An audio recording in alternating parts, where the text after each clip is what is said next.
Very good morning, all the students. And we started the last point in this case here, packaging of the horticultural products. So how to package and marketing the horticultural products. Packing is the most important. Each and every growers or farmers have to know a very attractive package is sold in market, whatever in that case value. But package structure, package materials are most important.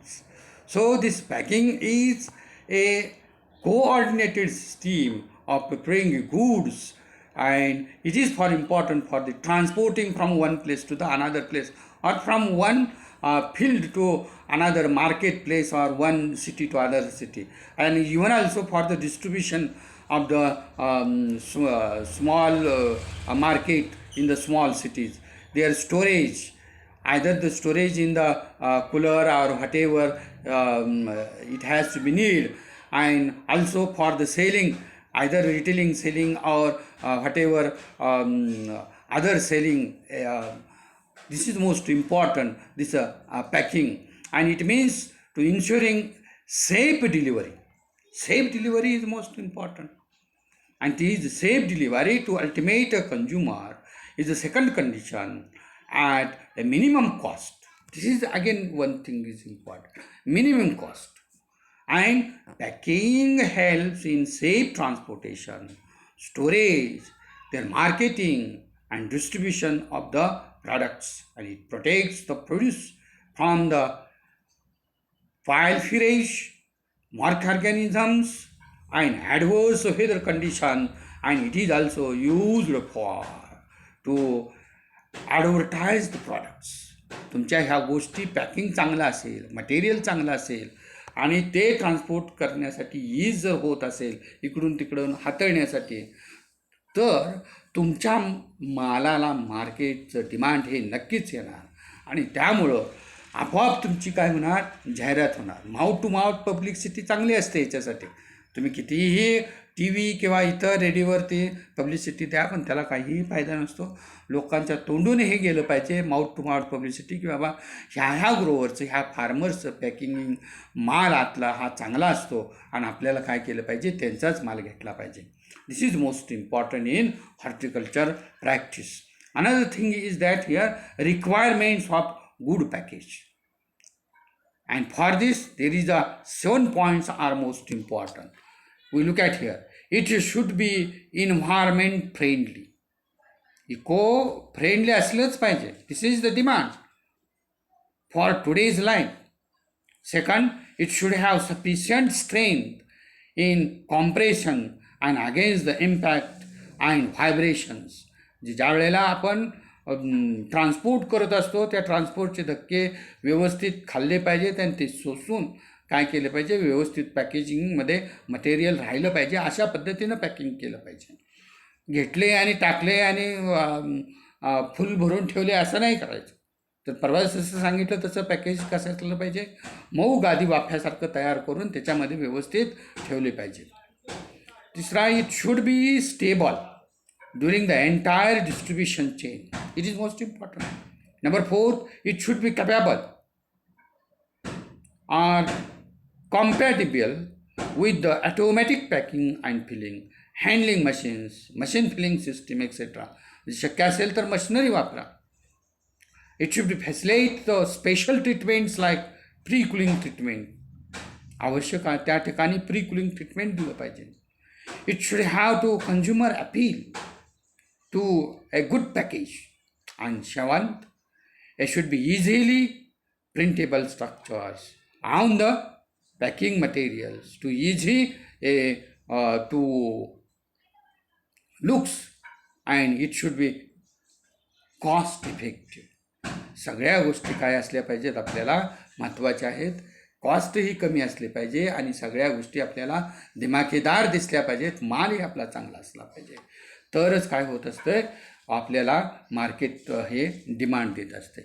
The next one is materials of packing. पॅकिंगचं materials काय काय वापरू शकता तुम्ही इथं? Number 1, wood, लाकडी boxes वापरू शकता किंवा बीन्स वापरू शकता, ट्रेज वापरू शकता, बॅरेल्स वापरू शकता किंवा पॅलेट्स तयार करून ते वापरू शकतो. सेकंड, ज्यूट किंवा कॅनव्हास, म्हणजे बारदान जे आहे त्याला आपण ज्यूट म्हणतो, या बारदानात तुम्ही हे करू शकता. काही ठिकाणी आता कॅनव्हास म्हणजे प्लास्टिकचे बारदान चालेल, त्याच्यात तुम्ही पॅकेज करू शकता. पेपरमध्ये तुम्ही रॅप करू शकता व्यवस्थित. कार्डबोर्ड घेऊ शकता, त्याच्यात रॅप करून बॉक्सेस आणि ट्रेज भरू शकता. प्लास्टिक वापरत असताना प्लास्टिकचं हे रिजिड असलं पाहिजे आणि व्यवस्थित असलं पाहिजे, इको फ्रेंडली असलं पाहिजे, तरच महत्त्वाचं आहे. नंबर 5, फ्लेक्झिबल असले पाहिजेत. That means single and multi layered structures त्याच्यात दिसलं पाहिजे. Next 6th one is polystyrene boxes किंवा ट्रेज वापरले पाहिजेत. आणि 7वा आहे ते कंबाईन्ड मटेरियल, म्हणजे प्लॅस्टिकही वापरा आणि इको फ्रेंडली मटेरियल वुडन स्ट्रक्चरही वापरा, दोन्ही एकत्रित वापरा. CPFB आणि प्लास्टिक मटेरियल्स एकत्रित असेल तर आपल्याला इको फ्रेंडली मटेरियल वापरल्याचं समाधान होत असतं, चांगलं जात असतं आणि प्लास्टिकची जी इन्व्हायरमेंटमध्ये डिस्टर्बन्सेस चालू आहे ते कमी येतील. Storage of flowers and fruits as well as vegetables, हेही महत्त्वाचं आहे. स्टोरेज कसं करावं, the management of the temperature and relative humidity are the most important factor in determining the storage life of horticulture produce, that is the flower, fruits and vegetables. The natural means like ice, cold water and night temperature have been used for the long time for protection of the food materials from spoilage, and these are the still common one. However, with the development of the involving different types of the innovative techniques, it is possible to achieve a optimal environment in the insulated stores. So insulated store हे महत्त्वाचं आहे.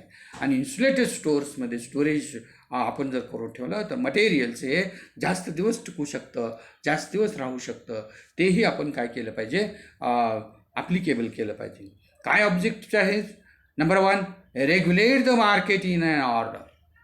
मार्केटची demand ज्या पद्धतीने आहे त्या पद्धतीनं आपण काय केलं पाहिजे, ॲडजस्टमेंट केली पाहिजे. आणि त्या पद्धतीनं माल हा बाहेर ठेवायचा का स्टोरेजमध्ये ठेवायचा, आणि त्या स्टोरेजमध्ये आपल्याला माल हा लॉंग लाईफ टाईम राहिला पाहिजे, हे महत्त्वाचं आहे. सेकंड वन, ओव्हर द क्ल and distress the sale in the market. This is most important, दस prolongation the market period. Third one, in long term storage, making the food available in off season. ज्या वेळेला आपण म्हणत असतो की माझ्या मालाला चांगलं पैसा आलं पाहिजेत आणि त्यासाठी काय केलं पाहिजे की लॉंग लाईफ असं स्टोरेज हाऊसमध्ये आपण शीतगृहामध्ये साठवून ठेवलं पाहिजे की ज्या वेळेला ऑफ सीझन असतो, एखाद्या फ्रूटचा असेल, फ्लावरचा असेल, अशा वेळेला शक्यतो बऱ्याच फ्रूट्समध्ये ऑफ सीझनला आपल्याला काय होत असतं, जास्त पैसे मिळून जात असतात. आणि ह्या तुम्ही पद्धती वापरल्या तर तुमचा जास्त फायदा होऊ शकतो. कोल्ड स्टोरेज तर सगळीकडं तालुका लेवलपर्यंत आलेले आहेत. त्या कोल्ड स्टोरेजचा उपयोग करा. कोल्ड स्टोरेजमध्ये ठेवल्यामुळं माल हा सुरक्षित राहू शकतो. कसा तो इथं मी दिलेला आहे तो पहा. त्याच्यानंतर कंट्रोल्ड ॲटमॉस्फिअर असेल त्याला CA स्टोरेज म्हणतात. हे कंट्रोलिंग ॲटमॉस्फिअर काय आहे इथं महत्त्वाचं आहे. And that important, that is the modified atmospheric storage, it is called as MAP. And this modified atmospheric packaging storage is most important for the any materials, food materials, any flower structures or whatever the different types of the agricultural products. What are the benefits? Benefits आपल्याला स्टोरेजमध्ये काय मिळू शकतात? Slow down the respiration and ethylene production rates.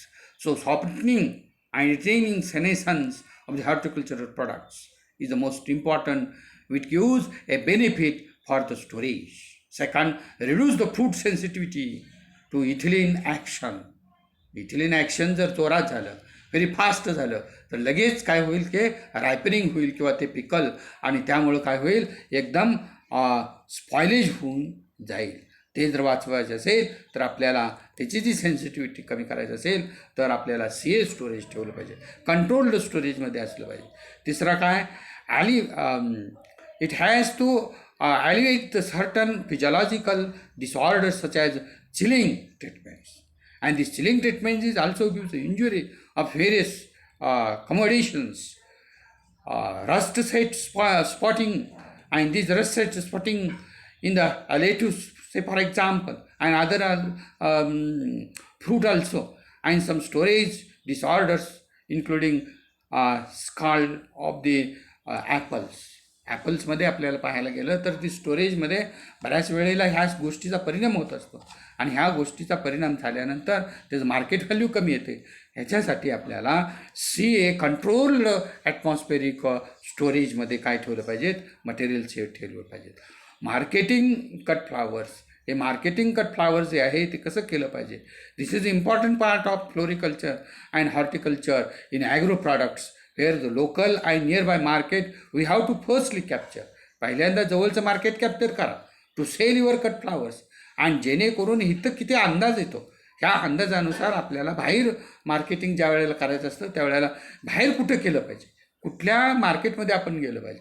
नाही तर इथून direct दिल्लीला marketing करायचं आहे हे आणि बैलगाडीनं चाललं आहे, होईल का बरोबर, तर तसं होणार नाही. तर त्यासाठी आपल्याला ही जे थिंकिंग आहे हे थिंकिंग व्यवस्थित केलं पाहिजे. त्याचा डिमांड जे आहे ते डिमांड बघून आपल्याला पुढचं पाऊल टाकलं पाहिजे. Good sale, minimum benefits. Local मार्केटमध्ये काय होत असतं की सेलिंग लवकर होत असतं पण बेनिफिट जरा कमी मिळत असतो.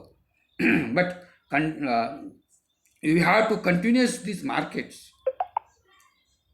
in the local markets, particularly in local products is the most important, but your earn is minimum. For bulk marketing it needs to establish the growers or farmers groups, and these farmers groups, मग वेगवेगळे farmers group तयार करायचे, grower groups तयार करू शकता. बऱ्याचशाच गोष्टी आता ह्याच्यात चालू आहेत त्या तयार तुम्ही करू शकता. त्याच्या सहाय्यानं तुम्ही हे तुमचं सेलिंग करू शकता. Sell in the big city market. Government अथॉरिटीचं काही कृषी खात्यानं आपल्याला हे केलेलं आहे. कृषी खात्यातर्फे काही लोकांचे गट तयार करतात, त्या गटामार्फत काय केलं जातं, मदत केली जाते. आणि हे मदत घेऊन आपण काय केलं पाहिजे, मार्केटिंग मेट्रोपॉलिटन सिटीमध्ये केलं पाहिजे. मॉल्स आपण कॅप्चर केलं पाहिजे. वेगवेगळे फ्लावर मार्केट्स आहेत ते मार्केट्स कॅप्चर केले पाहिजेत. आणि हे सगळं केल्यानंतर आपला जो मार्केटिंगचा प्रश्न आहे तो संपतो आणि संपू शकतो. पण त्याच्यासाठी आपल्याला ह्या गोष्टी आवश्यक आहेत की आपण काय करतो आणि काय केलं पाहिजे. आणि हे करत असताना ह्या stepwise marketing, stepwise packing horticulture प्रॉडक्ट्समध्ये असलं पाहिजे. की तुम्ही पॅकेजिंग कसं करत असता, तुम्ही स्टोरेज मटेरियल कसं ठेवू शकता आणि कशा पद्धतीने देऊ शकता ह्याच्यावरती सगळं अवलंबून असतं. थँक्यू.